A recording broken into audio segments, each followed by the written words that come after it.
Okay, so as promised, we are starting now.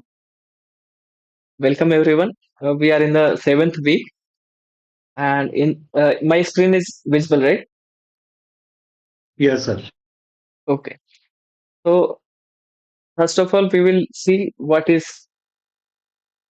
happened in seventh week, and then we will solve sample questions. And if you remember, in the last class, I missed two questions, and I after 10 minutes, uh, I uploaded a 20-minute video in YouTube solving the same question which were left. But if you say, I will recall them, okay, for you at the end of the class. Okay, today I'm not going to write everything, so that is why I have copied it from the notes given by professor. So what? So let's start. Okay, so this week was started with recalling this lemma which I proved in the last class. That is why we got late, I think, here. In this lemma, we see T is a linear operator on a finite dimensional vector space P over F, such that minimal polynomial of T is product of linear factors. Okay, like this. Then W is proper subspace of P, which is invariant identity. Then outside W, there exists some alpha in V. Means first condition says alpha is outside uh, W, and T minus C I when applies to alpha, it it goes inside W. Okay, that means T minus Ci becomes conductor of alpha inside W into W. Okay. Okay. So we go to next theorem. This will be helpful while writing matrix form of T in triangular form. Okay. So when T is a linear operator on a finite dimensional vector space, then theorem says T is triangular. Yeah, T is triangularizable if and only if minimal polynomial of P can be written in this form, product of linear factors. Okay, C1, C2, Ck are distinct eigenvalues of T. So this theorem is also proved in the class. If you see, one part was so easy. Okay, when T is triangular, uh, you can assume T is like this. Okay, something here.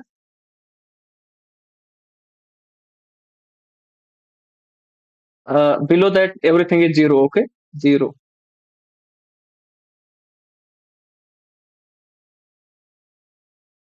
Okay, so something like this.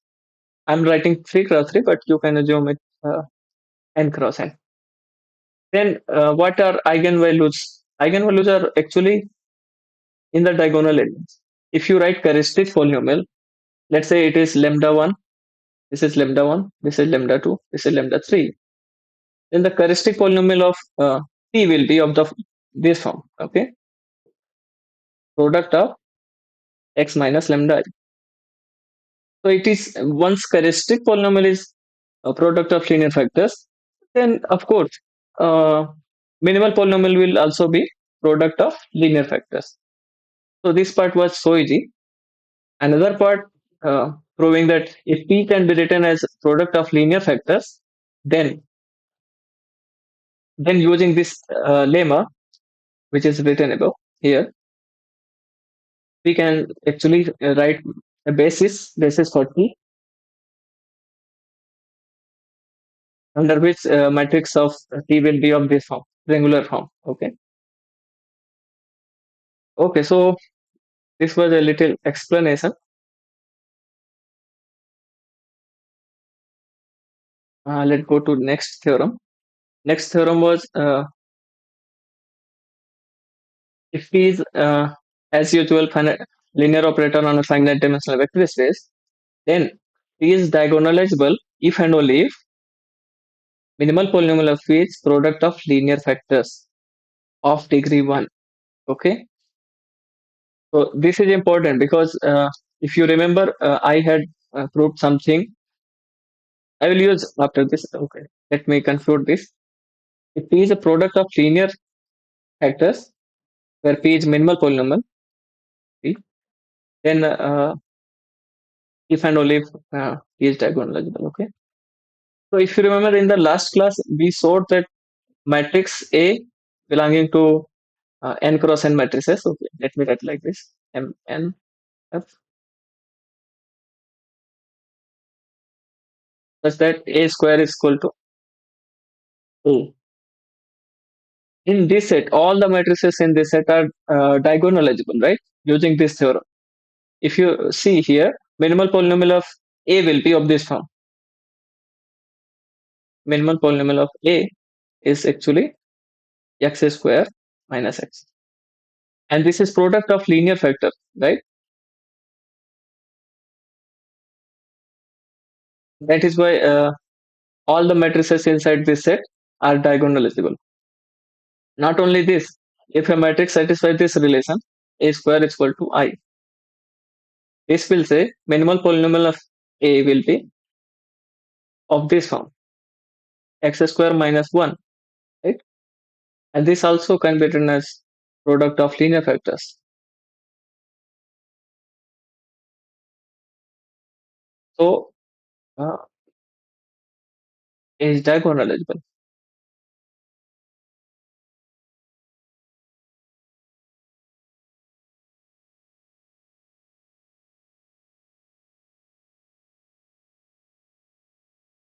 Okay. So this theorem is important. Okay. This was proved in the class. If you want to recall this, you can watch once more the same lecture. Okay. Okay. So here we have a lemma which says when a linear sum of vector subspaces is direct sum. Okay. So first condition is actually if sum W can be written as W1 plus W2. Okay, sorry. If 0 can be written W1, W2, okay, Wi belongs to capital Wi, then each Wi is 0. Okay, 0 vector. So first condition says this. Okay, sorry. So second condition is this. This is equivalent to saying that Wj does not intersect uh, non-trivially any of Wi. Okay, means all of these Wi intersection Wj's pick any two. Okay, they have no intersection other than 0. So here we have how many conditions for each j to this? We have k or k minus 1 condition, k minus 1. And if you write this, you have to write many more, maybe k plus 1 by 2. And this is too much. Okay, that is why writing like this is good enough. So all of three where okay. Next is if bi is basis of ordered basis of wi, then take union of these bi's. Okay, and that will become a base ordered basis of w, where w is the linear sum. Here it is defined. Okay, so all of these three are equivalent, and in this case, in any case, a, b, or c, if it satisfies like this, then w can be written as direction. This means any wi uh, intersection wj is just trivial element 0. Okay, in that case we say uh, linear sum is direct sum. So this is definition. I hope you understood this. So let's go to next. Okay, last two or one maybe two lectures about projection operators.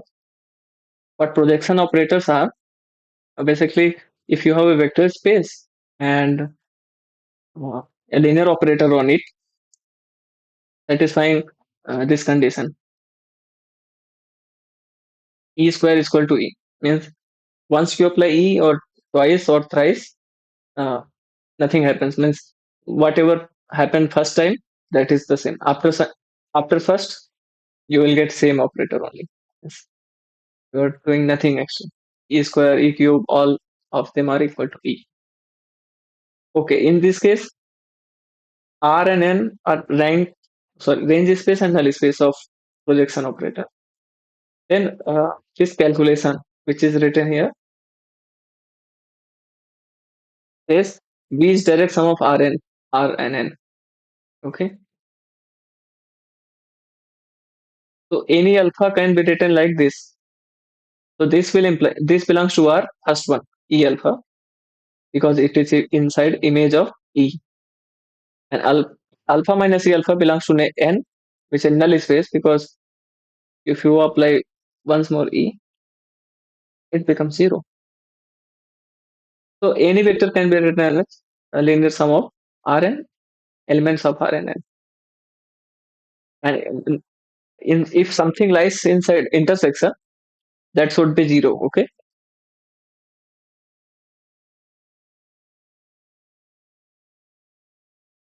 if something like in the intersection, let's say x belongs to R intersection n, then x is equal to E of y, because it is lying inside range space. And if you apply E on x, it becomes zero, because x also lies in the null space of E. So with these two conditions, uh,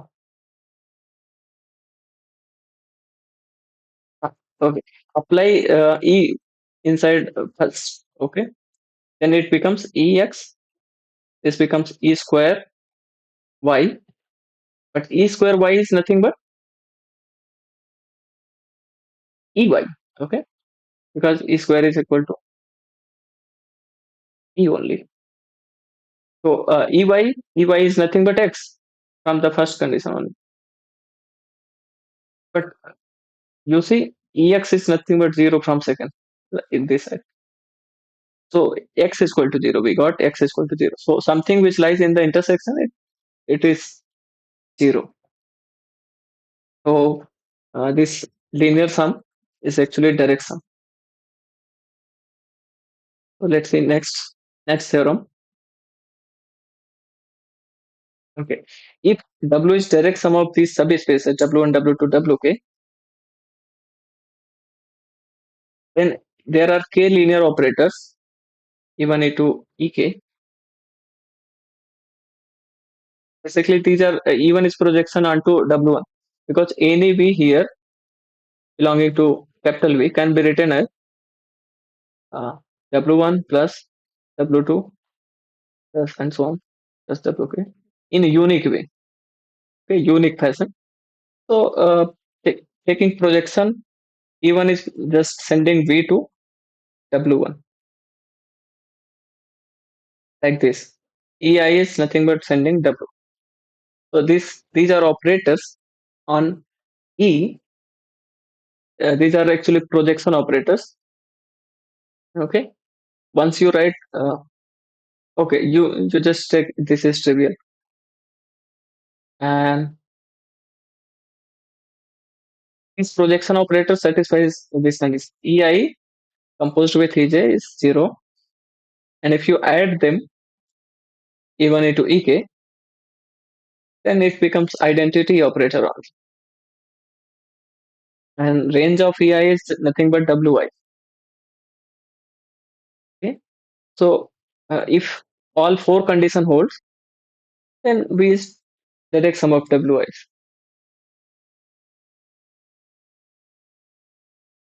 So okay, so I think this is good. You understood this. Okay, so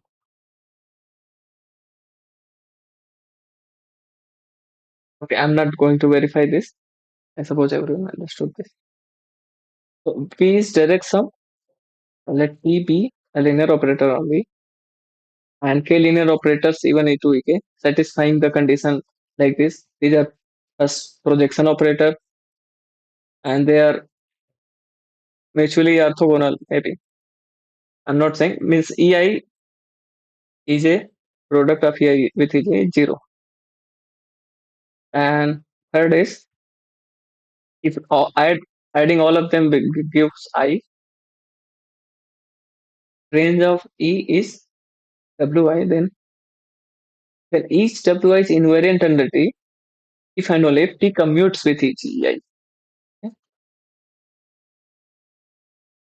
So if V is direct, okay.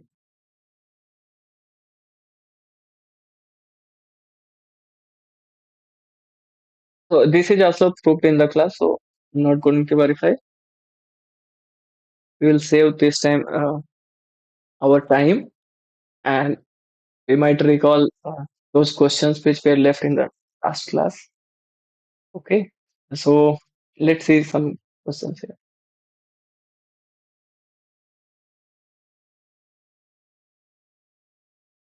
Be a linear operator on R4.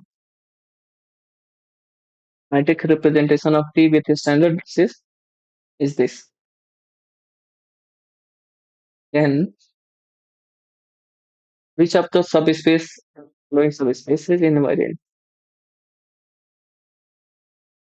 Okay, these are subspaces in some other notation. I'm writing like this: x minus x, y, z, plus z, x, y, z belongs to R. This is subset of R4. Okay, so this is subspace notation. So which subspace is invariant under T? Let's verify A first. You have okay. So this is this is general element of S. Okay, this element is general element of S. So this S we should get S invariant if you apply T on this element x minus x y z, and we are getting inside S only. Okay. Let's say this is S1, S2, S3, S4. We should get inside S1. Okay, so let's see. Apply T on it. We have 1, 1, minus 1, 0, minus 1, minus 1, 0, 0, minus 2, minus 2, 2, 1, 1, 1, 0, 0.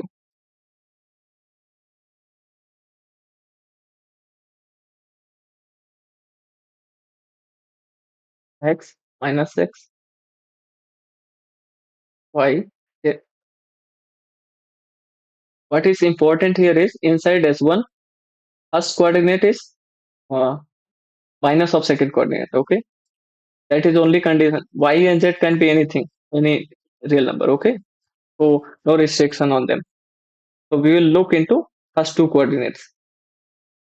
They are minus of each other. Okay, so this is x minus x minus y 0. Multiply them. You can multiply with me. X plus minus x and minus x and 0, 0. Then minus 2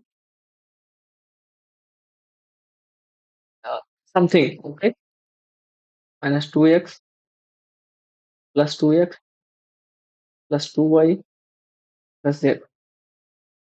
Actually, we don't need to check third and fourth coordinate. I have already told you. So this is x minus x.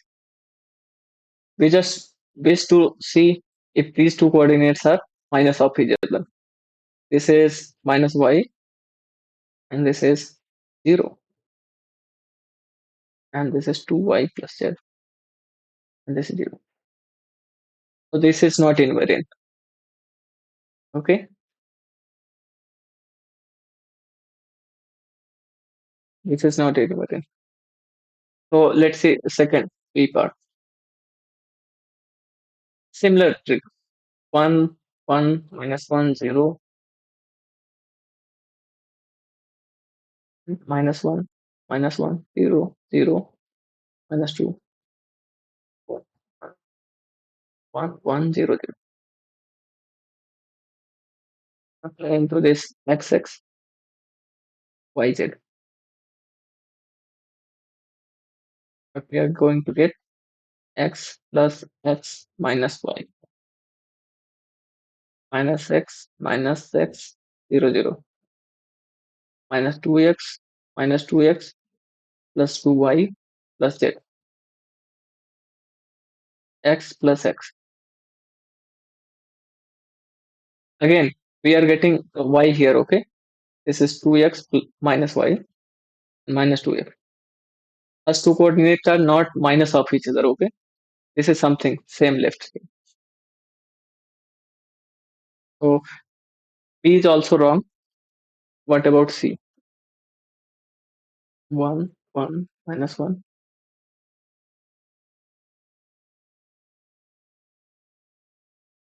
0, -1, -1, 0, 0, -2.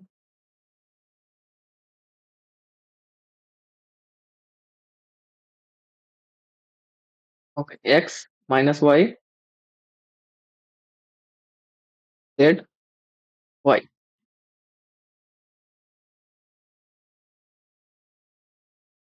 Oh, sorry. If if while applying B, we should check if first two coordinates are same, and here in first two coordinates are not same. These two are not equal, and here first coordinate is not multiple of second coordinate. So we should check this condition, this thing. Okay, this time we want to see uh, second and fourth coordinates are minus of each other or not after applying this T. Okay, let apply this x minus y minus z minus x plus y 0, 0, 2x minus 2x minus minus become plus 2y plus 2z plus y.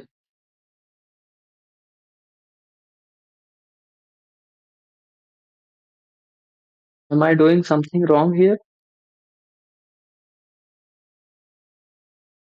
Okay, let's say this last coordinate is x minus y 0, 0. Okay, so we should see second and fourth coordinate minus of each other, and here we are getting, yeah, correct, these two coordinates are minus of each other, right? So this is true. This is invariant subspace. Okay, S3 is the invariant. Okay, good. What about the here we have some matrix, and matrix I'm not going to write it again. X y z y x y z y. What we are getting? So second coordinates and fourth coordinates should be equal. Then S4 is invariant. Okay. Okay. So let's see. What is first coordinate? X plus y minus z. Okay, I'm writing from here. Minus x minus y 0, 0 minus 2x minus 2y plus 2z plus y, and then x plus y. Okay, second coordinate and fourth coordinates, they're actually minus of each other. Okay, and we want them to be equal, then only S4 will be, this is equal, sorry, equal here. What?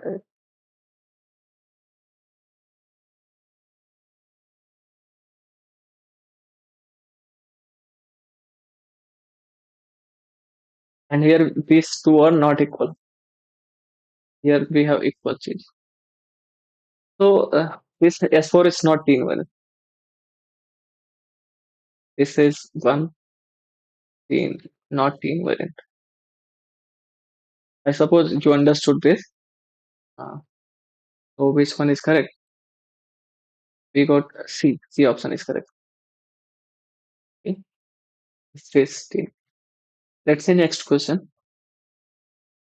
V be a finite dimensional vector space. P be a linear operator on it, and P be the minimal polynomial of T. This is P with some extra condition. Uh, this is actually defining Q. What is Q here? X minus Cj is also a factor of Q minus Cj. Okay, Q minus Cj a polynomial, right? Q is polynomial. Q of Cj is constant. So, so this is a polynomial, and this, if you apply Cj on it, Q of Cj, it becomes Q of Cj minus Q of Cj. If you apply Cj on it, then it is 0. So x minus Cj divides Qx minus Qc. Okay, the first option is correct here.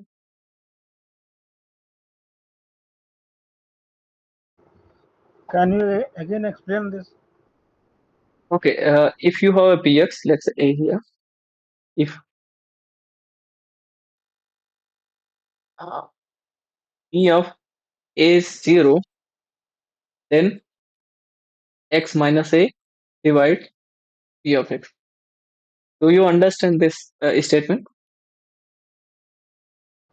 No, no, no. Can you explain in detail? Okay, this was actually done in the. Okay, so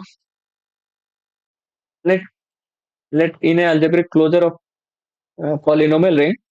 Okay, so uh, these are all polynomial with field f. Take algebraic closure and then take factorization of p. Okay, let's say factorization of px exists. Px is equal to this x minus lambda is. Okay, now put x is equal to a here. P of a is equal to product of x minus or a minus lambda is. So in a field, now p is equal to 0, right? In a field, if product of some numbers is 0, so one of the number is 0, correct? So this will imply lambda is equal to a or some I. For some I, a is equal to lambda I. Otherwise, product of non-zero number will be non-zero. Okay. So some lambda is equal to a, then px can be written as px is equal to, let's say lambda 1 is equal to, okay, I from 1 to n. So let's say lambda 1 is equal to a, then x minus lambda 1 matlab a product I from 2 to n x minus lambda. Now see here what this implies. X minus a divides px. Do you understand this now? Yes, yes, yes. Thank you. Okay, so here we have polynomial qx minus qcj. Okay, this is your, let's say, px. Now since p of cj is equal to 0, this implies x minus cj divides Dx. This is what A option says. X minus Cj is factor of or divides Qx minus Qcj. Okay, let's see second option. So once first option is correct, second is false because uh, it is the inverse of first statement, negative of first statement. Sorry. Uh, what about part C? W is subspace, which is T invariant. Theta belongs to V, not inside W. Then there exists I, such that T minus Ci belongs to. Okay, this is first lemma. Do you see first lemma? Today I wrote first lemma here. This lemma that something outside W exists, and for some eigenvalue T minus C applies to alpha goes inside W. This is what third option says. W is T invariant subspace, and something which lies outside W, there exists an eigenvalue Ci. Ci's are only eigenvalues, right? In minimal polynomial, characteristic polynomial, roots are all eigenvalues. So this is the follows from lemma.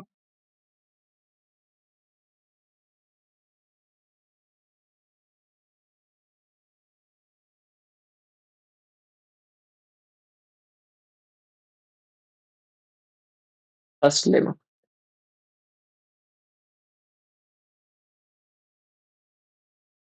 So okay, next V is eigenspace of T. Means this is sorry, here something is missed. Sum of eigenspaces of T. Suppose not. Otherwise, what will happen?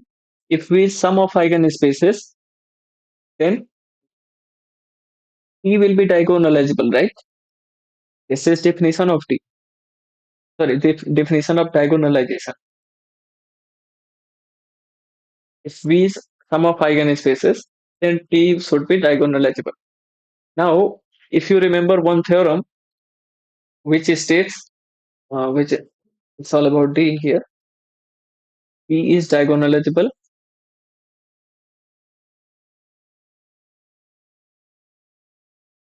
if and only if minimal polynomial Px factors into linear factors.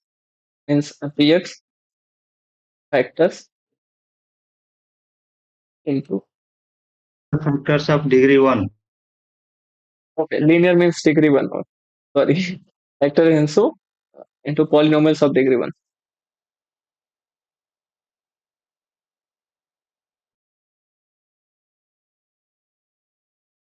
Sorry, I misinterpreted degree polynomials of degree 1. Okay, so if you use this statement, D fails. Means V is not sum of eigenspaces. Okay, why? Because Px is not factor into linear factors. Means not in degree 1. Okay, sorry, sum of eigenspaces factor 1. Look here. This 2, right? This is not degree 1 factor. X minus ck has degree 2 in factor. Okay. Okay, so D fails. This is also.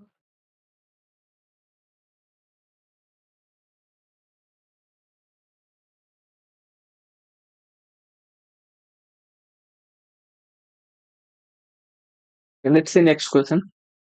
If E is projection operator on a finite number, which is this Phi, and F is a polynomial like this, then F of E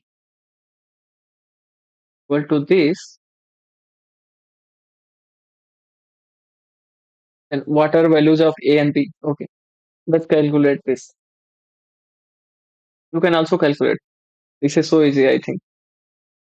Fx is equal to x power 5, 4, x power 4 plus 3, x cube, 2x square plus x plus 3.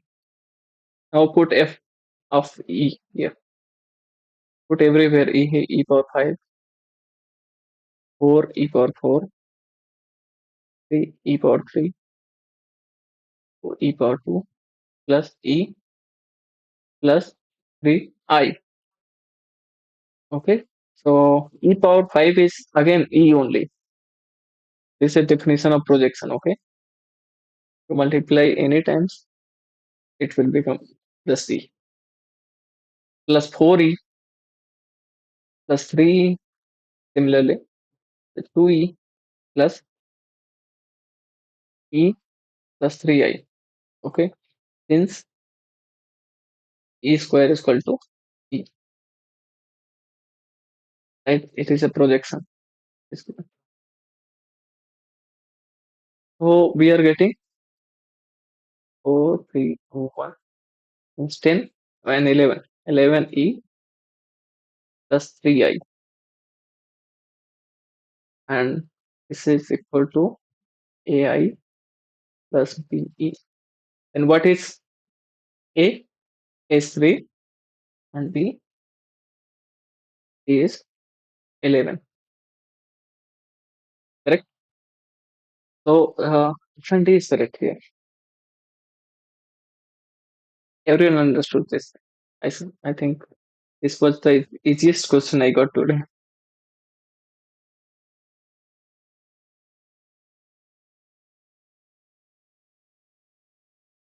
If you have doubt, you can ask. Otherwise, I'll go to next question.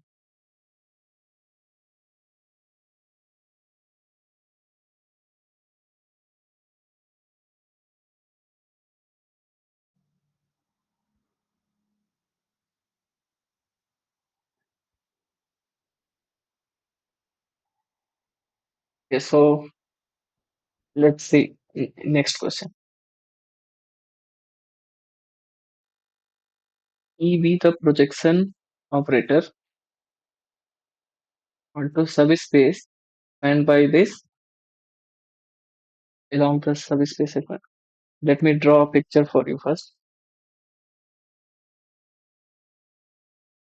1 minus 1. 1 minus 1 is point here. So subspace along this vector will be like this. Projection along the subspace is spanned by 2, 1. Along the subspace means this. So you are projecting your plane into this line in this direction. Okay.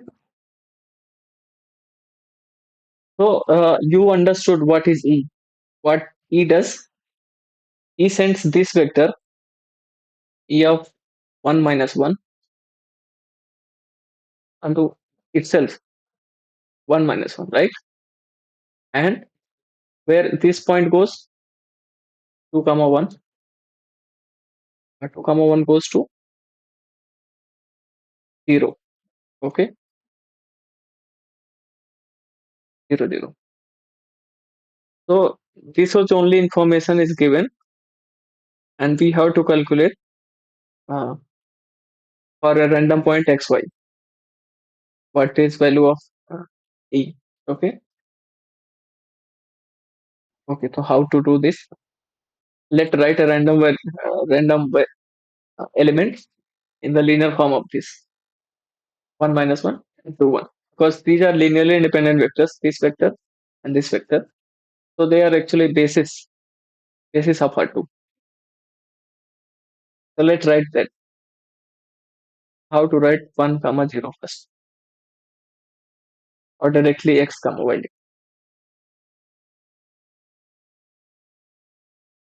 Xy, let's say alpha into 1 minus 1 plus beta into 2 comma 1. Okay, So from here we got first equation alpha plus 2 beta is equal to x, and beta minus alpha is equal to y. Okay? I'm writing coordinate wise condition. Okay? So this will imply if you add them, what we get 3 beta is equal to x plus y, and beta is equal to x plus y by 3. What should be alpha? Alpha is x minus 2 beta, and this is x minus 2 x plus y by 3, and this is what is this? 3x minus 2x and x minus 2y by 3. Okay, this is your alpha, and you have beta and alpha both.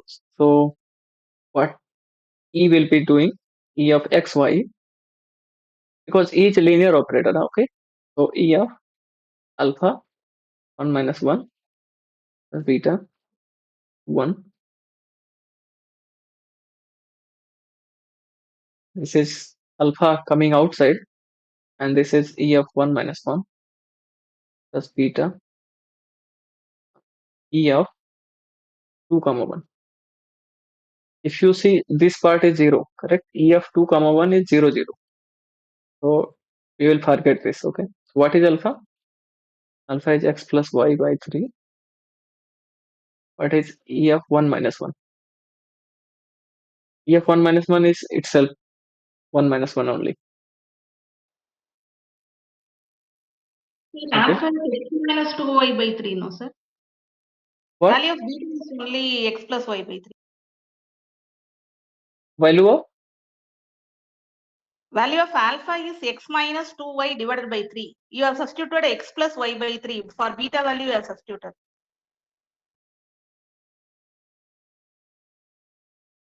I don't understand. What? First we Sir, got beta. you put the alpha value, beta value, and we should put the value of beta here. Here. Yes, No, no, because this part is 0, correct? This part. yes. So everything becomes 0, so we don't need to write. And sir, alpha value equal to x minus 2y by 3 है. Oh, sorry. I understood. Sorry. My mistake. Alpha is something different. I am writing different. Alpha we got here is x minus 2y. Thank you. X minus 2y by 3. And E of 1 minus 1 is 1 minus 1 only, and this becomes 0. Okay. So now what it is? X minus 2y by 3 here, and minus of this in second quadrant. Means 2y minus x by 3 in second quadrant. Okay, this is what E is given by. So let's see which option is correct.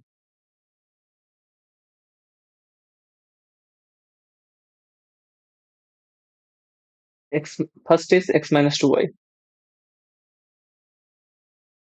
So x minus 2y is here, and 2y minus x is here. Correct. C option is correct.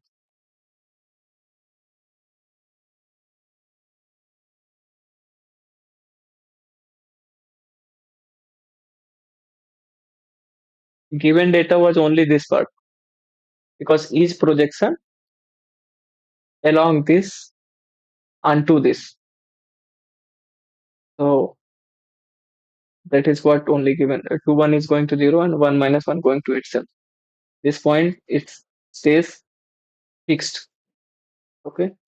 So every point in this line is fixed, in fact. So okay. So I suppose you understood calculation. Yes, sir. Yes, sir. Okay. Good. So let's see next question. Okay. PB vector space of all differentiable functions of order at least 2, and then V to V linear operator is given by this. What is subspace? Sorry, let W be subspace spanned by all legendary polynomials of degree less than or equal to n. So it is question about legendary polynomials. So I am giving a link here. You will find it when I will upload this PDF. So you can learn about legendary polynomials. Basically, if you see here, L is given by this, but all legendary polynomials satisfies this condition. 1 minus x square means nth legendary equation, sorry, nth legendary polynomial will satisfy this d2 y by dx2 minus 2x dy by dx plus n plus 1 y equal to 0. Okay.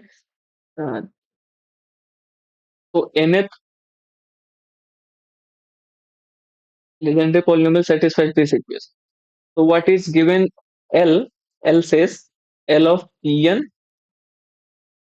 of x, nothing but L applies to only this part.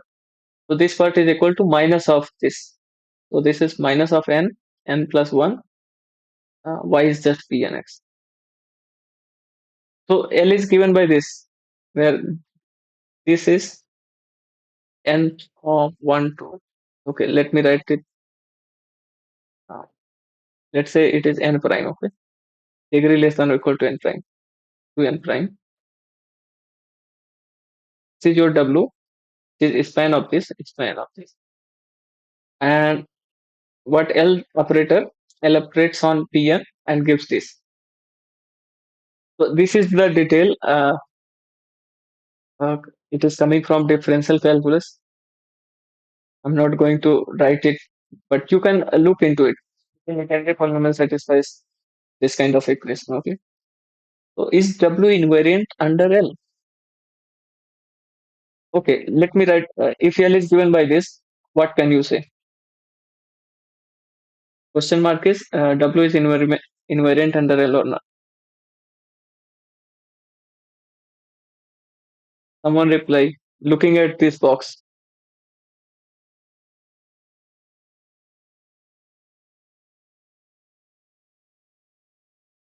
Forget about this differential equation type linear operator. Look into this operator.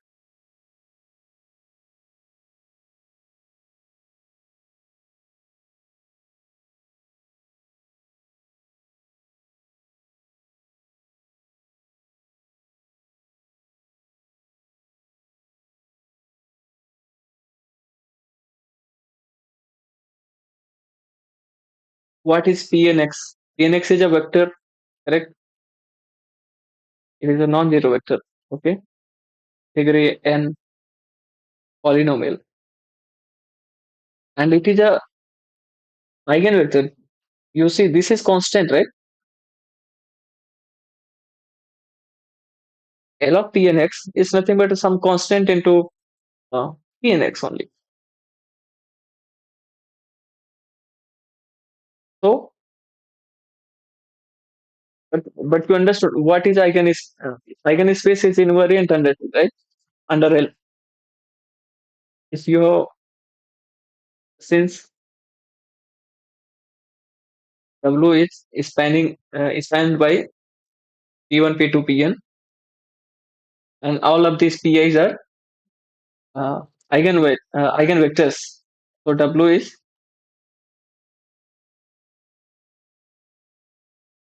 spanned by is W is spanned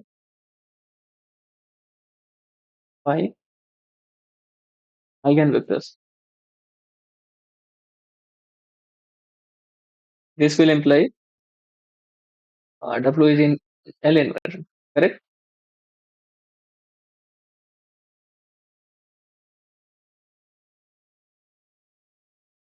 Okay, so let's see second.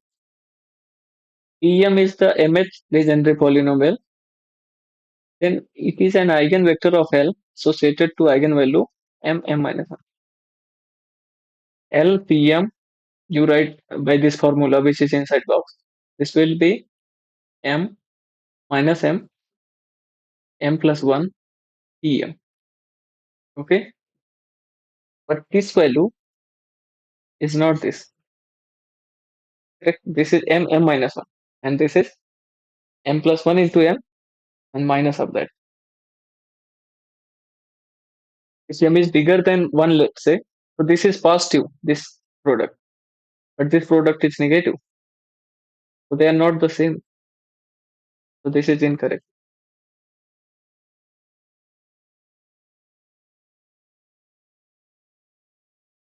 Pm is eigenvector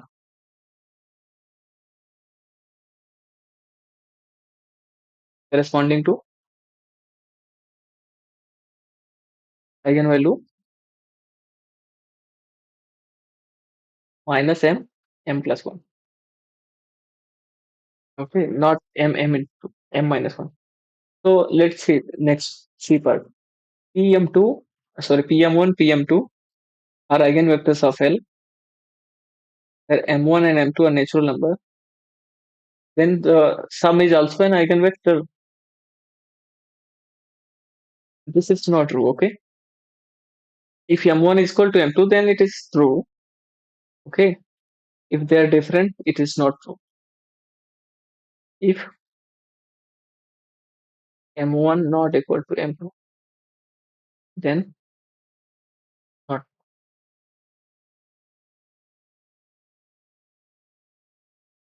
So how to see? Let's say, take an example, okay? M1 is equal to, let's say, n, and m2 is equal to 11. Then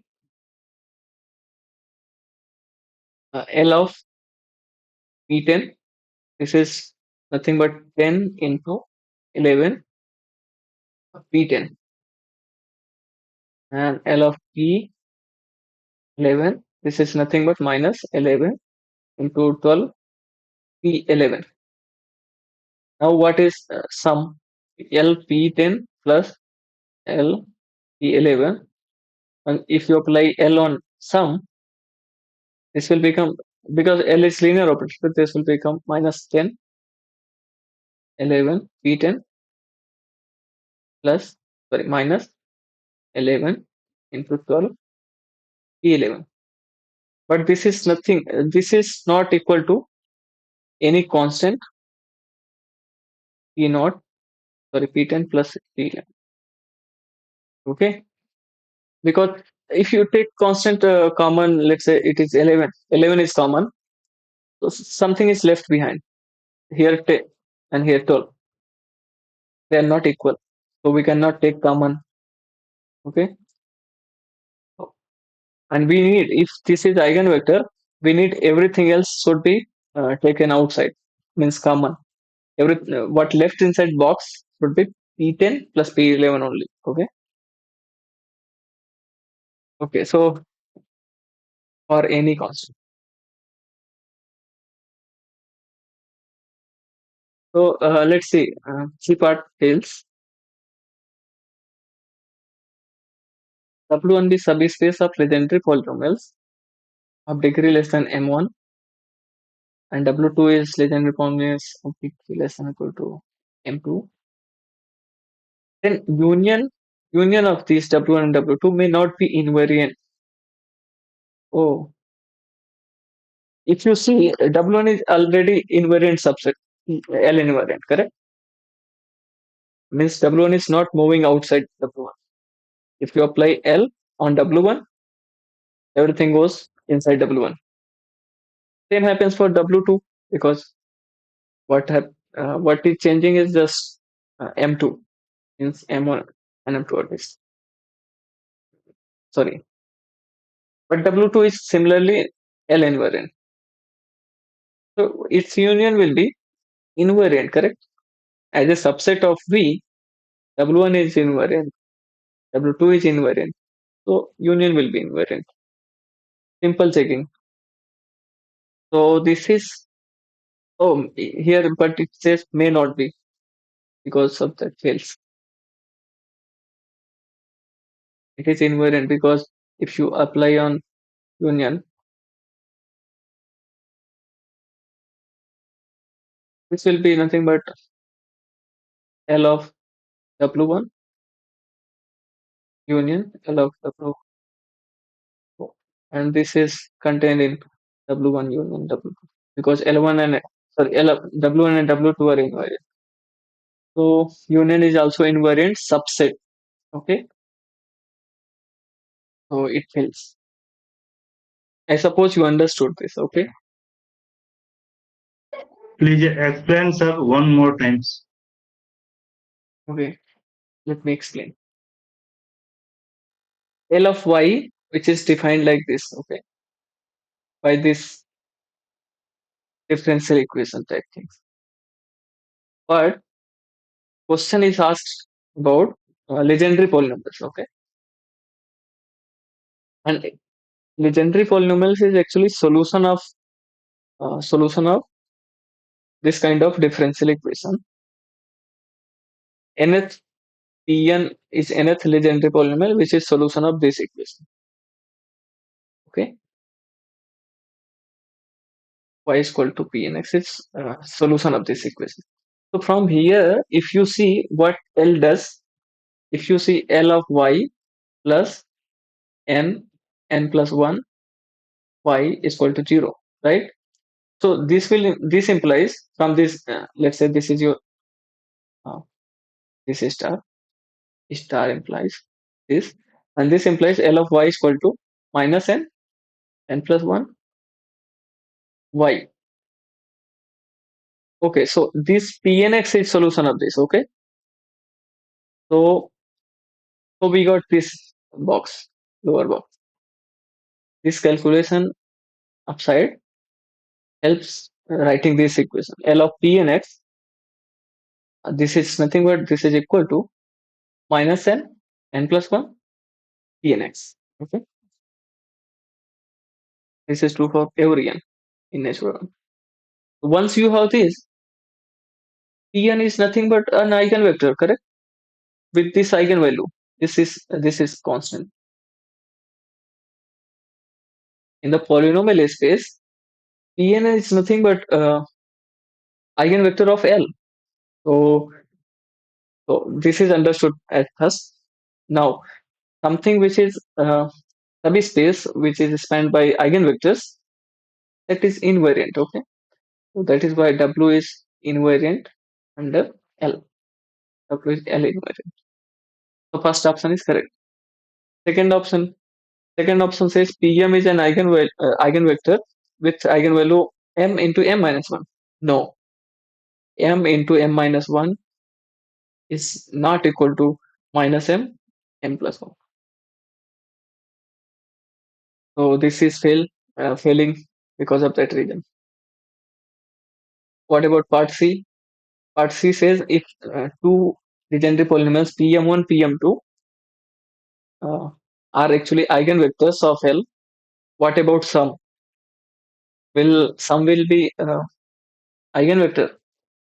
No, it is not true always. If you have two eigenvectors, let's say v1, v2, and eigenvalues are distinct, then you can't say anything about sum. Okay, if eigenvalues are same, then sum will be also an eigenvector because same lambda can be taken common outside. If you see here, you write like this, if you get same constant here, then you can take it common outside and say that sum is also and v1 plus v2 is also an eigenvector. But this is not the case always. If eigenvalues are distinct, then sum is not a eigenvector. Okay, so this explains C part. What about D? D is explained in this little line. Okay, if W1 is also an subspace which is spanned by eigenvectors, similarly W is also spanned by eigenvectors only, maybe extra more eigenvectors, but they are invariant for the same reason because they are spanned by eigenvectors. So what about union? Union is a subset of V, and L of union will be union of LW1 union LW2. But LW1 is contained in W1 because W1 is invariant LW. Similarly, LW2 is contained inside W2. So everything this union is contained in union of W1 and W2.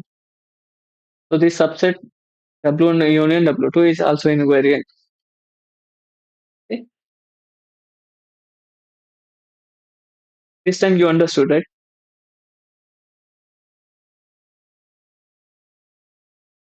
In case if you Okay.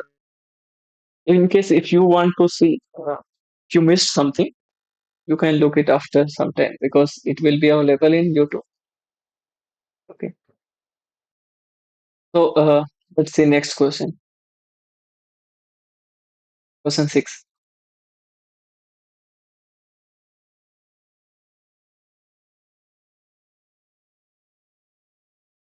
Let me be finite dimensional vector space over F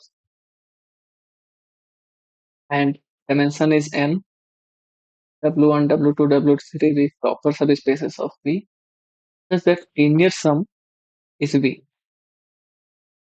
Then is that true that it is direct sum? Not always. This is not true. For example, you take this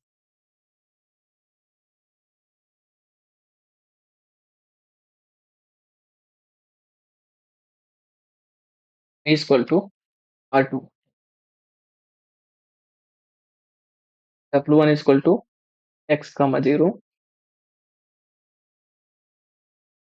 I'm saying x axis, x belonging to. Option 3 is correct, sir. It is direct theorem.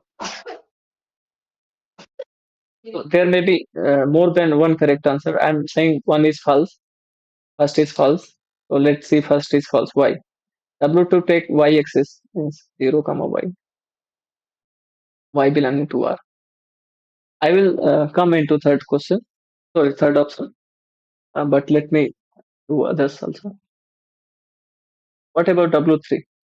Take something whole R2. Whole R2. Then all these three will imply W1 plus W2 plus W3, which is the smallest subspace containing W1, W2, W3 of R2. So this will be equal to R2 because W3 is itself R2. But what about direct sum? That fails. You can see W1 intersection W3 is not trivial. So R2 is not Wi, the direct sum of W. Okay, so A fails. What about B?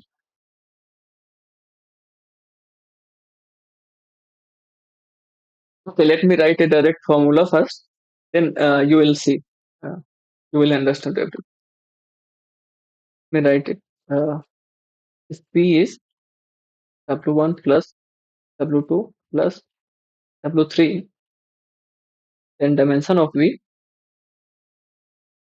is equal to dimension W1 plus dimension W2 plus dimension W3 minus dimension W1 intersection W2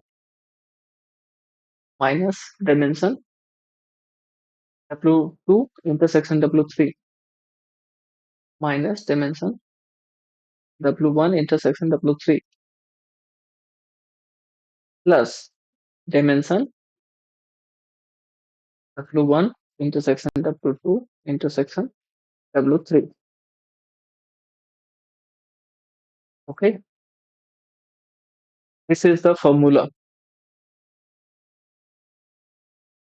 or 3. If V was W1 plus W2, what was that?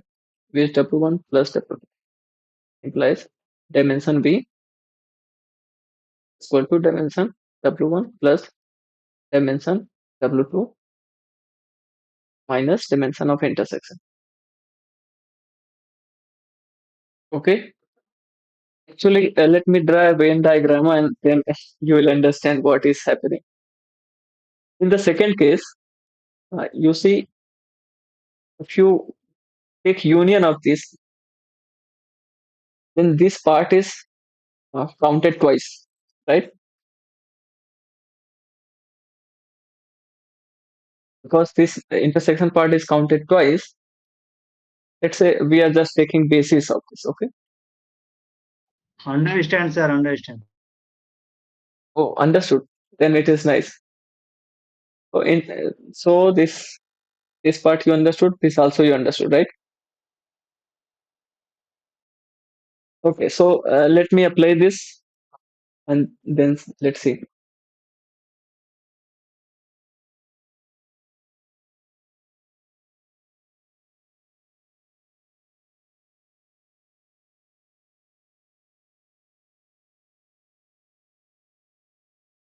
Uh,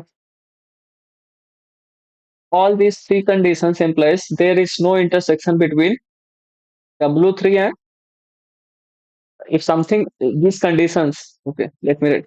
This underlined conditions implies if W1 X belongs to uh, intersection of W1 plus W2 intersection W3, then X is equal to 0, correct? Because this is W1 plus W2 intersection with W3, we are getting just 0 here. So we was already linear sum, and this intersection is 0, okay? Then this is direction. This is correct, okay? So part C, this is incorrect. You see this formula. What about part D? Part D also is true. So I think this needs an explanation. So part 2, it is intersection part is counted twice.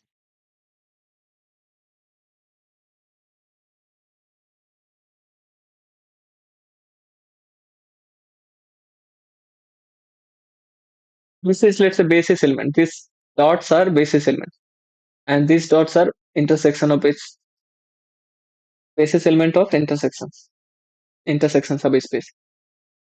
Then counted twice. So once you have to subtract, take W1 plus W2 and then subtract one thing. What about 3?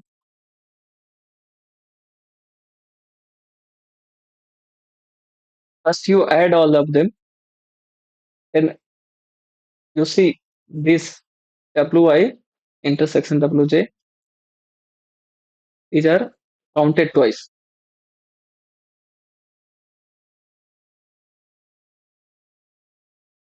So one time you have to subtract them.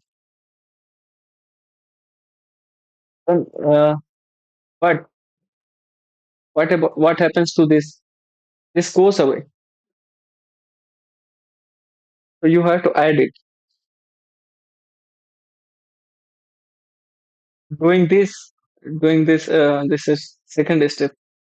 First, you have to take union of all of them, all of the points. But these points are counted twice because in first and second. So once you subtract this, so this is left. But while doing this part, this and this, you have to subtract this once more. So this is subtracted twice. Okay, W1 intersection W2 intersection W3 is removed, completely removed.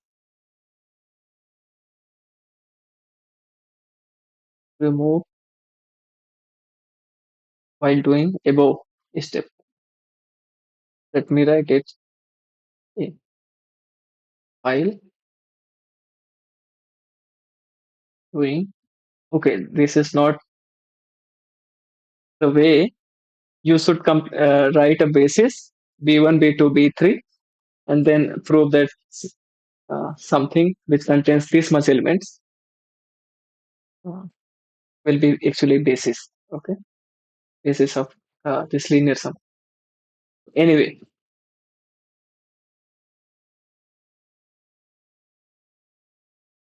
so you have to add this. So this is an explanation for this question number 6. And let's see next.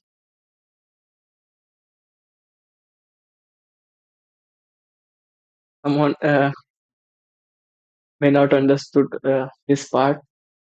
Sorry for that reason, but to do it, then you will understand. Okay, so P is a linear operator in R3, and Px is equal to Ax, where A is given by this matrix, and S1 and S2 be these two subspaces, when which one is invariant and which one is not. It's a simple checking. Let's see. You have -1, -2, -1, 2, 3, 0, -2, 0. Then general element of S1 is of this type: x -2x. What is this? This is -x plus 4x minus x. This is 2x minus 6x and 0. This is -2x plus 4x. So this is 2x. This is -4x,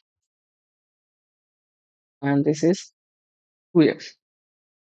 And what is this? This is nothing but 2 into 2 takes to take 2 outside, and inside left is x minus 2x and x.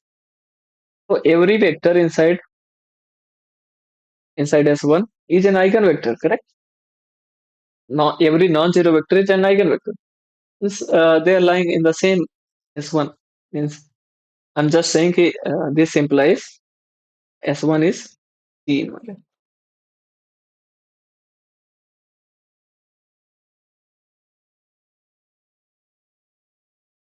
What it does is in the same vector, it's just getting twice. So that will lie in the same. This also belongs to same S1, because S1 is, once a vector is there, whole line is there. So like that.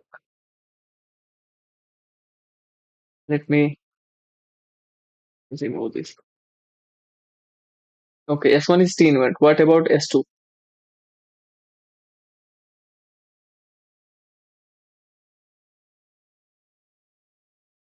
Apply this same thing on -1, -2, -1, 2, 3, 0, -2, -2, 0 on x by x. Okay, so this will be -x minus 2y minus x, and this is 2x plus 3y. This is -2x minus 2y, and this is -2x minus 2y.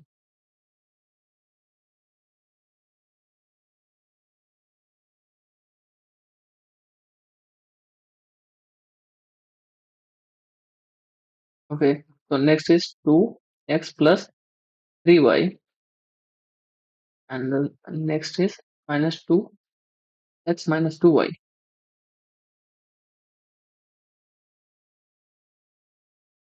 First and last options are correct.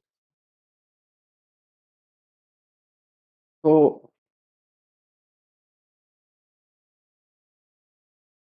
sorry, sorry. First and last coordinates are same.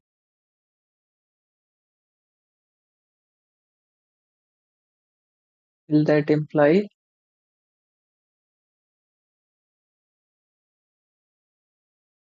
S2 is also invariant or not?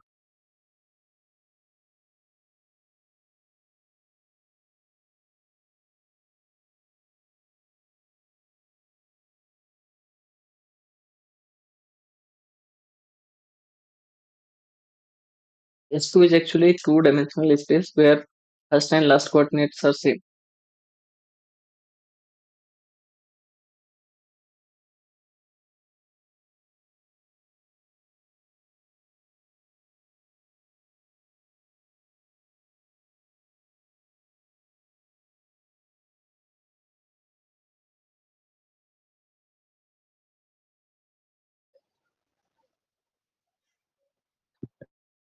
By our calculation, it seems that it is invariant, correct? I think this is the invariant, sir. Yes. So both are first and second are false.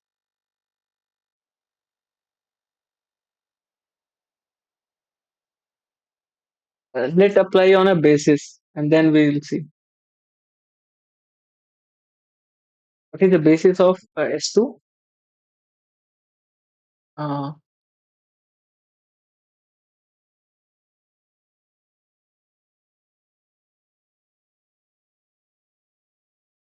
101.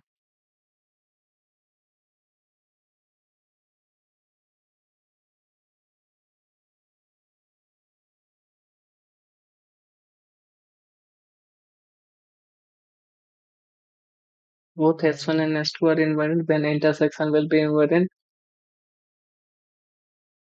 Let me see. S1 is subset of S2, right? From here. Because something which lies inside S2, just condition is that first and last coordinates are same. Nothing has been said about second coordinate. So S1 is subset of S2. So fourth option says intersection is nothing but S1.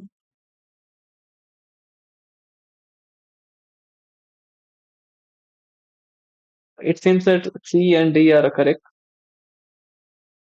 but we'll soon come back to this. If okay, let me do it on a basis, then we'll say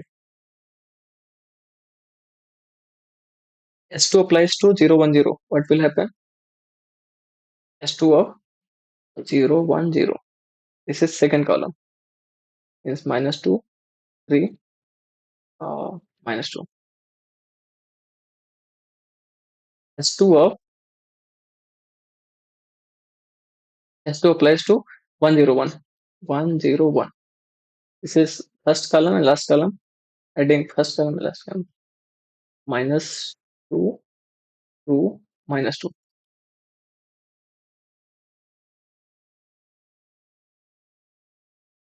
The basis is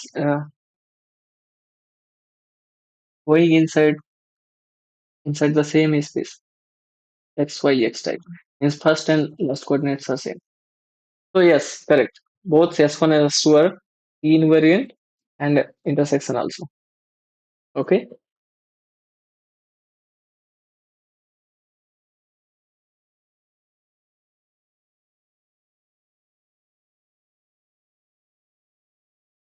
Okay. So let's say next question. Everyone understood this, right?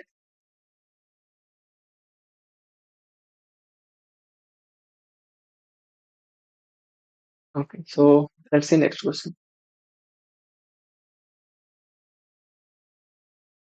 P be a linear operator on a net dimensional vector space P C1, C2, Ck be eigenvalues, distinct eigenvalues, and corresponding eigenspaces are Wi, then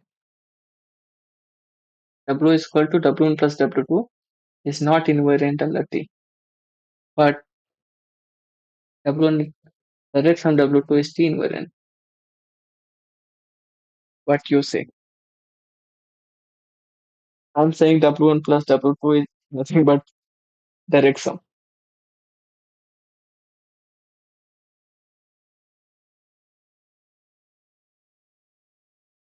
So this is incorrect.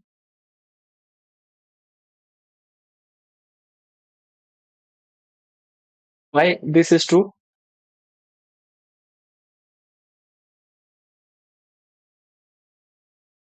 Because something which is eigenvector corresponding to C1 cannot be an eigenvector corresponding to C2 because C1 and C2 are distinct.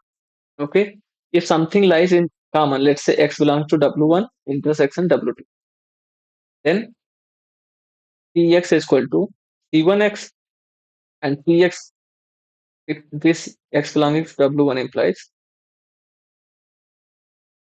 and X belonging to W2 implies Px is equal to C2x.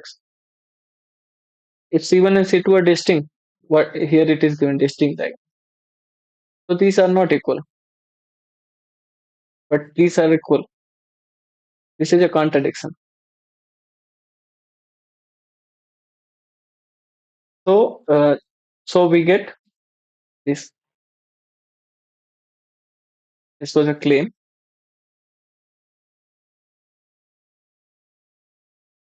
This implies X should be itself 0.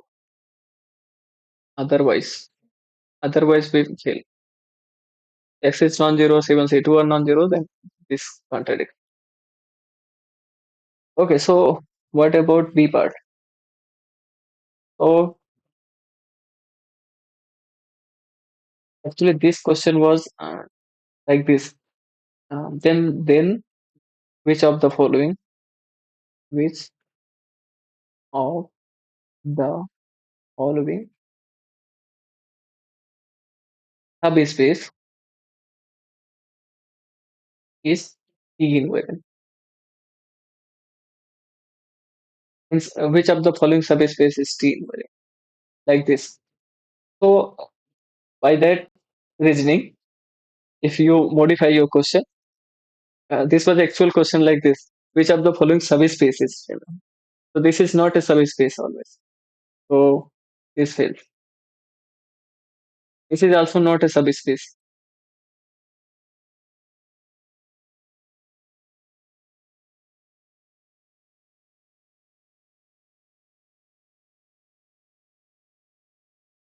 And C is correct because all Wi's are actually spanned by eigenvectors, and their linear sum is also uh, getting a basis which is union of basis of Wi's, and in that basis, uh, every vector is an eigenvector corresponding to some eigenvalue. Okay, so for that reason, linear sum of eigenspaces is T invariant.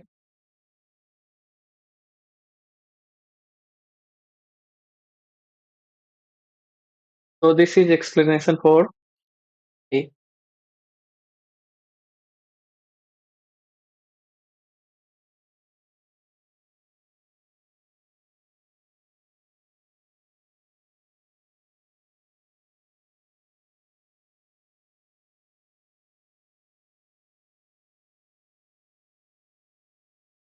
Let's see next question.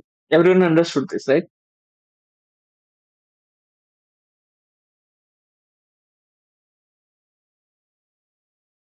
Let's see next question. This is ninth question. Let P be a linear operator on a finite dimensional vector space V with dimension n. 1, 2, 3 are eigenvalues of T. Such that I is sum of E1, E2, E3, and T is E1 plus E2, E2 plus 3, E3.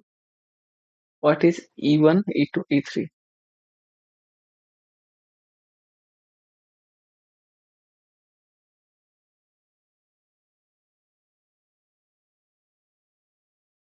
E1 is actually projection operator into W1. V is nothing but direct sum of wi, then v2 wi, we have ei, I from 1 to 3.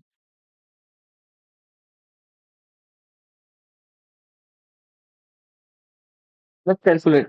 We have some formulas to remember. That E square is EI square is just EI, and EI product with EJ, IJ are different, then it is 0.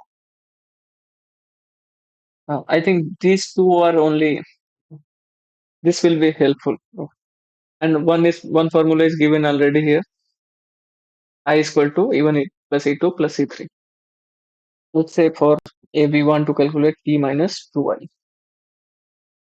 So, and then P minus 3I. Okay, P minus 2I is E1 plus 2 E2 plus 3 E3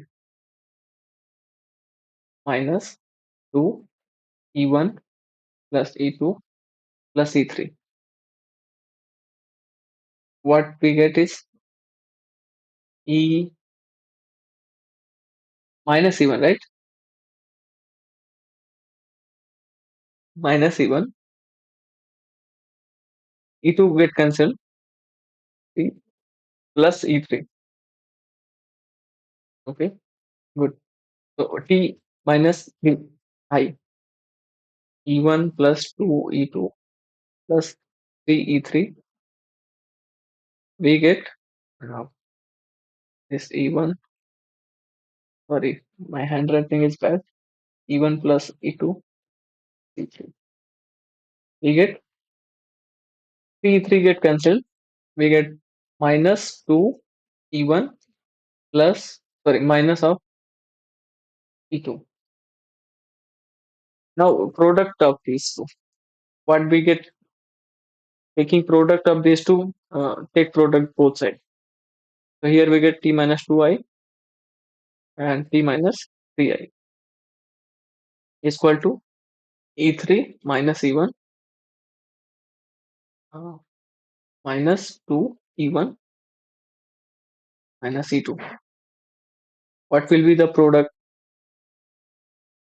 Use these formulas. Let me write it. Start formula. We'll guess minus 2 E1 square, which will become E1 because E1 square is Sir, E3 minus E1, sir, first term. You are written it as sorry, E1 sorry, sorry, minus sorry, sorry. Now E3 multiply with E1 will be 0. E3 multiplied with E2 will be 0. And you just get, Sir, plus E3 minus E1. E3 minus E1. sorry, again miss E3 minus E1. So we get plus, correct? Plus 2 E1. Minus minus become plus. E1 square becomes E1. And everything else is getting equal to 0 by this formula. So what we get here, E1 is equal to 1 by 2 into this product. And these two in the denominator other side. So it seems A1 is correct. Sorry, A option is correct. Correct? Yes, sir. Okay. What about B? And no. Once A1 is correct, C1 is fails. C1 fails because here we have minus. Now we have to calculate T minus I. We already have calculated T minus 3I, so we'll take direct product and then we'll fail, either fail or pass B or D option. T minus I will become E1 plus 2 E2 plus 3 E3 minus E1 plus E2 plus E3.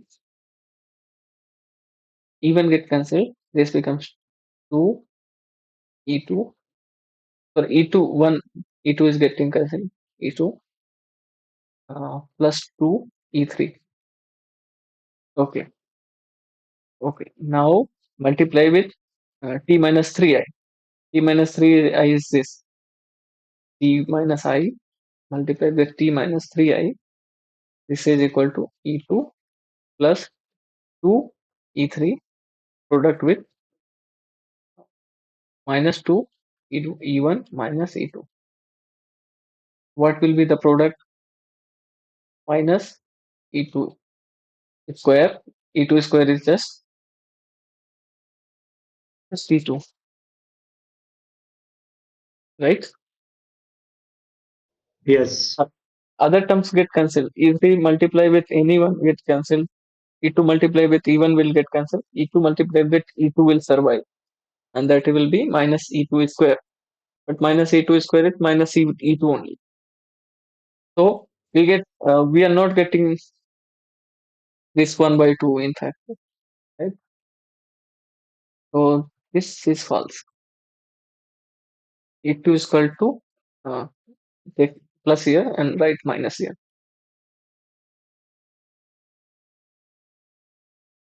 So B and D option fails. In this say B and D fails. Once A is correct, C is failing. Okay, let's see next question. Last question.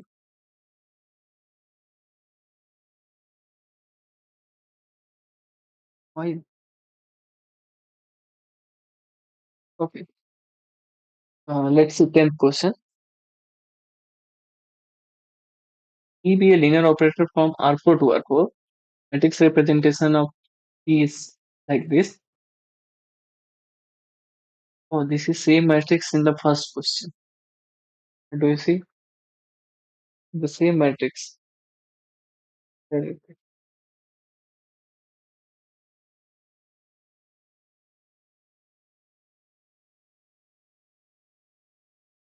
Same matrix in the first question and in the last question. Sometimes it happens. You get same question twice, but there these subspaces were different. Okay. Okay. So let's check here which one is invariant. Apply first this matrix into first. So 1 plus 1 minus 1 0 minus 1 minus 1 0 0 minus 2 minus 2 2 1 1 1 0 0. Sorry. You apply on this x minus x 0 0. What it will be? First column into x, second column into minus x. But first and second column are same. This becomes 0 0 0. Okay, take product and you will see x minus x is first entry 0.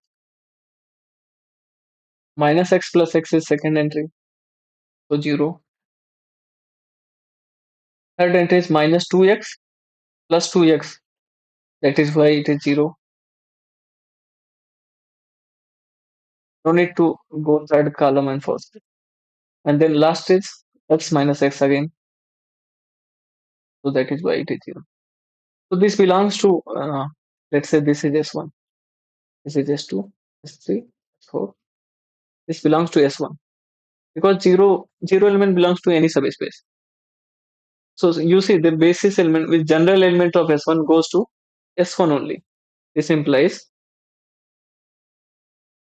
S1 is P invariant. Actually, S1 is subspace of kernel of T. Okay, it might be kernel itself. So kernel is always T invariant. Okay, for the same reason because 0 belongs to any subspace. So it belongs to kernel also. Okay, so what about S2? Apply this matrix T on 0 x minus x 0. What it will become? Second column into x x into 1 minus 1 minus 2 1 minus x into third column minus 1 0 2 0. So first entry becomes 2x. What about second entry? Minus x only. Third entry becomes minus 4x, and here it becomes just x.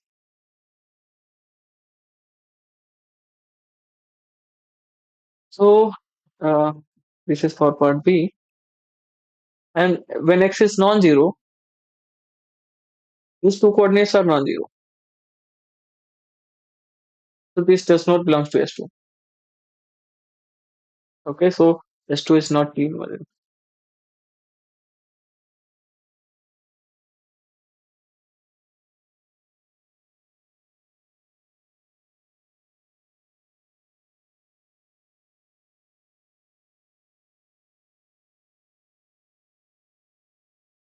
Uh, I think we should leave it because S3 and S4 are also uh, failing. I think because the options are similar. Once one is correct, all are failing. Let's see, S3 is also failing or not. E applying to general element of S3 or C. General element of S3 is of this form 0 0 x minus x 0 0 x minus x. So third column into x into third column is minus 1 0 2 0 minus x into fourth column, that is 0 0 1 0. This becomes minus x 0 2x minus x and x and then 0.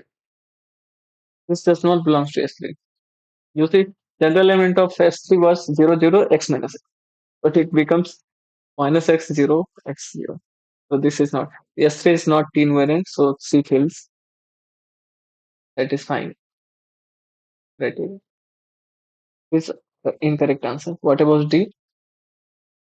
Apply T on minus x 0 0 x. First column into minus x. This will become 1 minus 1 minus 2 1 plus x into fourth column 0 0 1 0. What is this? Minus x plus x 2x 3x minus x. So this also does not belong to S4.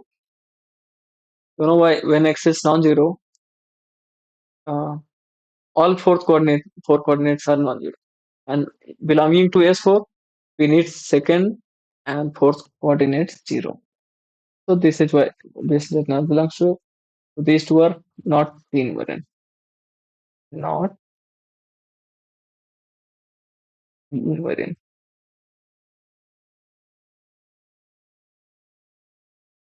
Okay, so D also fails.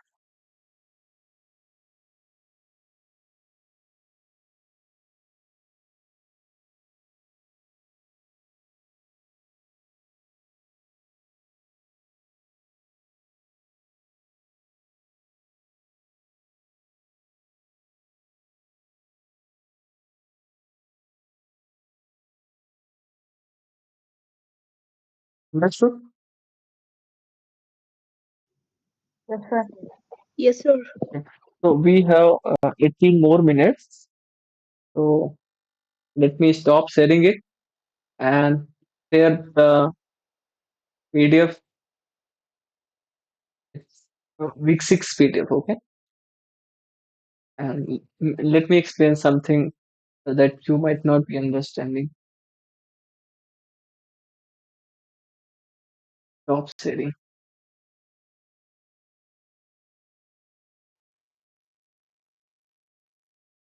Thank you, sir. Thank you.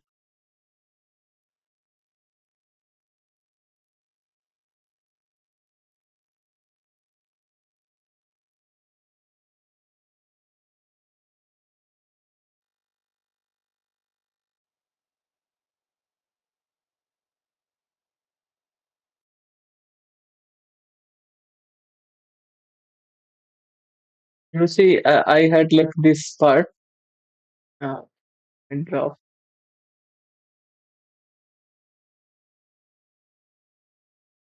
I just told a linear uh, minimal polynomial is factored into linear factor. That is why it is diagonalizable over here. Okay. So we were done with this question.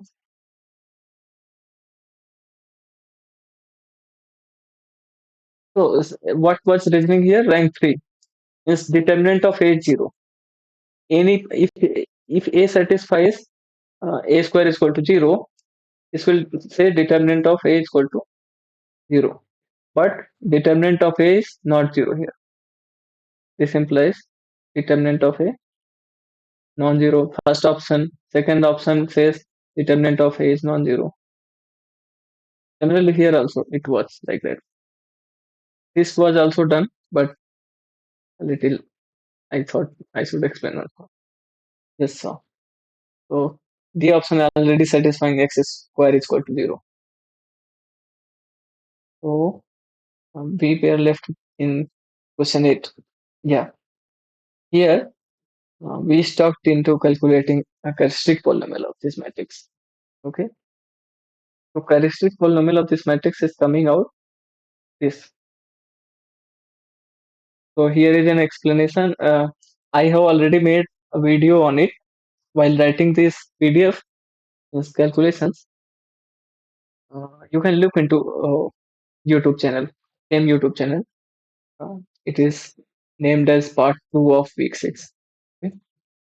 So characteristic polynomial is this, and corresponding to x is equal to 0 eigenvalue. What is kernel of t minus 0 I? This is nothing but kernel of t only. Kernel of t. And rank of this matrix and kernel of this matrix both are 2. Algebraic multiplicity of 0 is from this equation, it is 2. And what is geometric multiplicity? That is also equal to 2. And for 2, algebraic multiplicity of 2 and minus 2, they are same, equal to geometric multiplicity. Or lambda is equal to plus minus 2, both. So that is why A is diagonalizable. Okay. Minimal polynomial is not this because x plus 2 is not a factor here, but it should be. For the same reason, this also holds. Rank of A is equal to 2. Someone pointed out directly looking at matrix. Only first and second row vectors are independent. Third and fourth are depending on first two. Okay, so this was question 8. And in question 7, yeah, question 7. This is also, while writing this calculation, I recorded a video, same video as part 2 of week 6.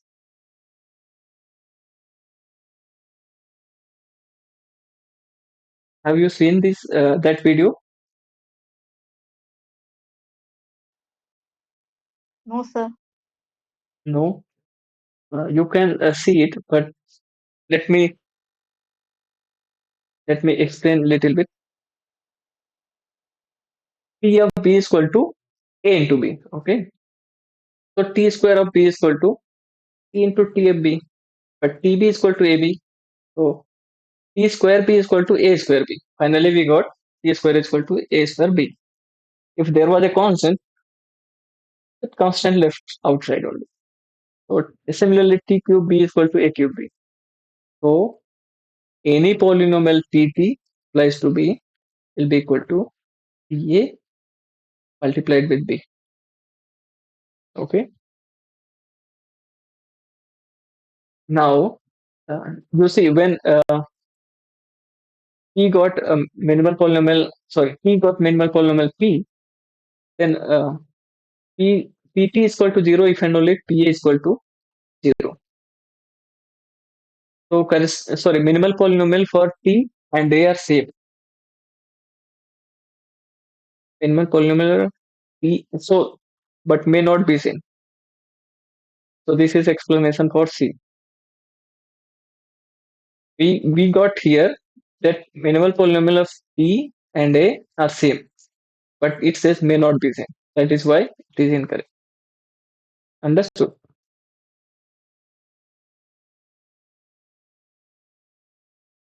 This part is main part.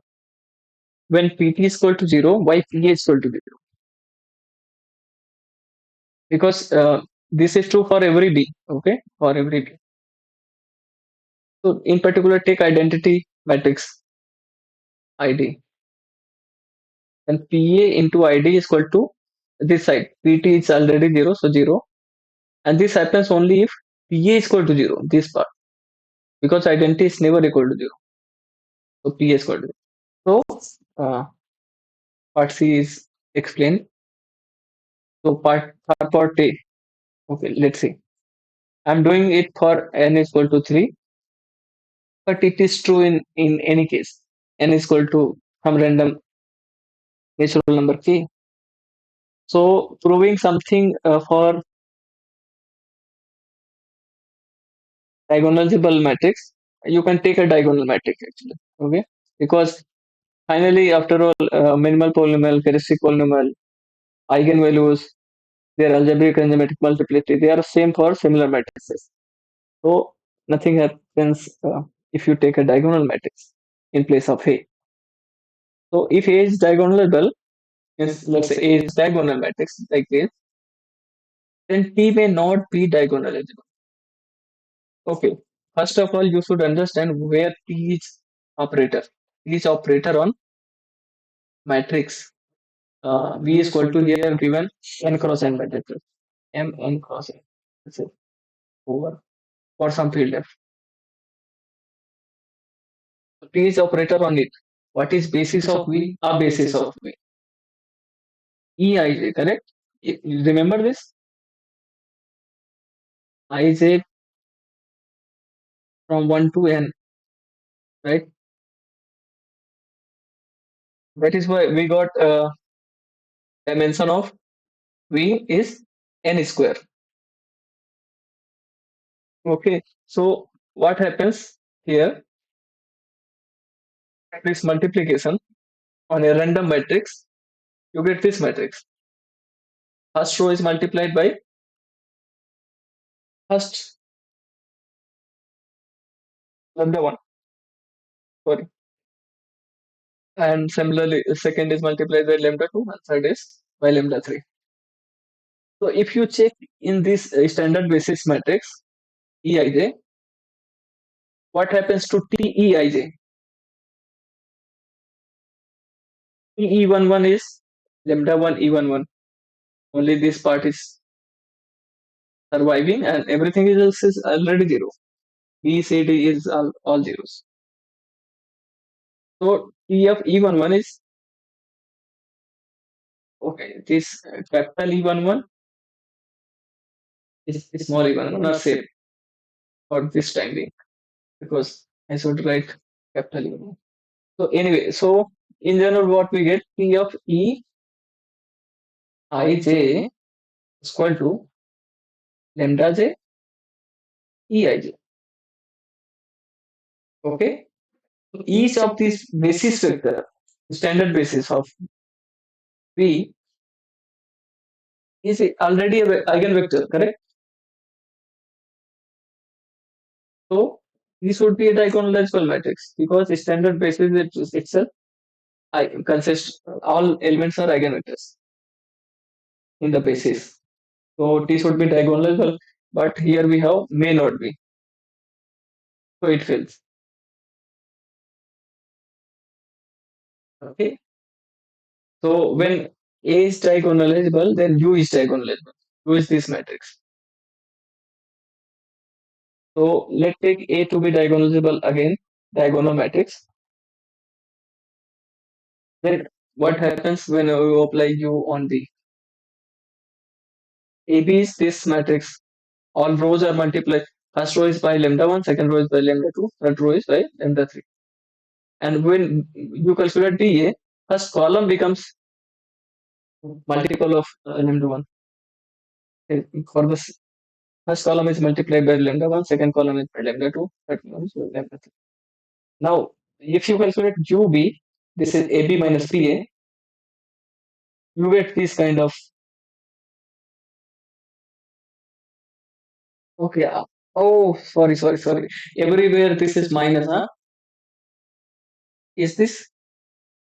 It should be minus. I calculated taking plus. So that video is also incorrect in that video. It will become 0.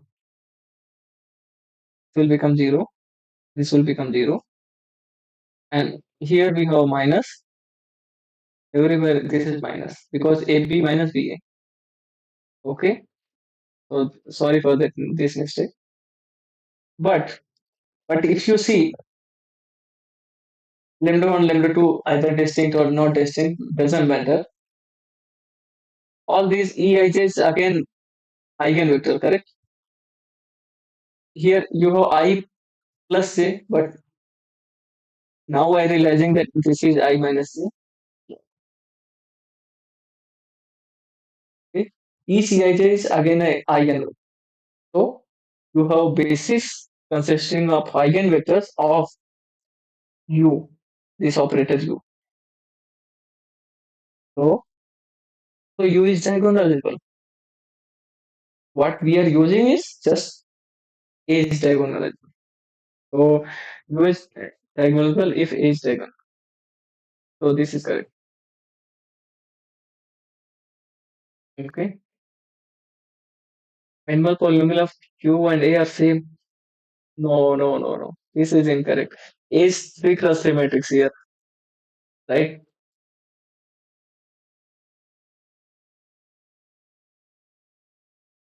Characteristic polynomial of A cannot be degree more than 3, correct? Characteristic polynomial. So minimal polynomial is also of degree less than or equal to 3 only. Okay. But what about characteristic polynomial or minimal polynomial of Q? U is operator on a V and V is n square dimensional. Means in this case 9 dimensional. Understood? So might be the case when lambda 2, lambda 1, lambda 2, lambda 3 are different. Then these values lambda 1 minus lambda 2, lambda 2 minus lambda 3, lambda 1 minus lambda 3, and many more. Lambda 2 minus lambda 1. So you can get these are all what is sorry, this is lambda I minus lambda j. So lambda I minus lambda j. This kind of you are getting uh, eigenvalues, correct, for you. So this set which consists of this kind of subtractions may get more than 4 elements, for example. Then degree of minimal polynomial, since every eigenvalue should be root of minimal polynomial. So one for each factor comes. So degree will be bigger than 3. That is what I'm claiming. But degree of minimal polynomial of A is less than or equal to 3. So they cannot be the same always. So we are not sure about that. Okay. So this is how it was. You can watch if you want to see all the calculation clearly. You can watch the video. Is in the name of week 6 part 2. Okay, I have uploaded in the same channel. Okay, so we are done for today. Let me stop sharing.